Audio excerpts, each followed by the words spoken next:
A man-made island in Washington, D.C. provides an ideal setting for biologists who study bats. What scientists do is install these temporary nets to trap bats so they can be studied and checked for any disease.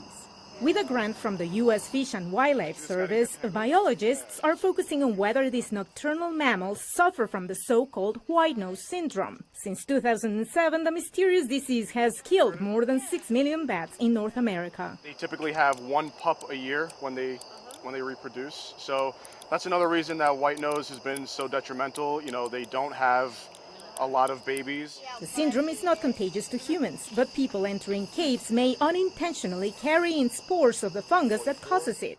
In these dark, wet conditions, the fungus spreads rapidly and leads to erratic behavior in bats, explains biologist Lindsay Roba. These bats are arousing more often than they're supposed to be during hibernation, and when they do that, they're unable to find food and they unfortunately die. The deaths of these important pollinators have direct consequences on the quality of human life, Roba says. Without bats, we're seeing an increase in mosquitoes and other pests that are decimating food sources for us. And I think that's only going to get worse over time if we don't find some way to protect the species that we have left. One theory is that certain bat species no longer return to caves to avoid contamination, and their presence in cities makes it increasingly important that humans know how to behave if they encounter a bat. They should not touch it and not disturb it. I don't want anybody being bit on the very 1% chance that that bat has rabies. They should call their animal control officers to come and remove the bat for them. Verónica Valderas Iglesias, VOA News, Washington.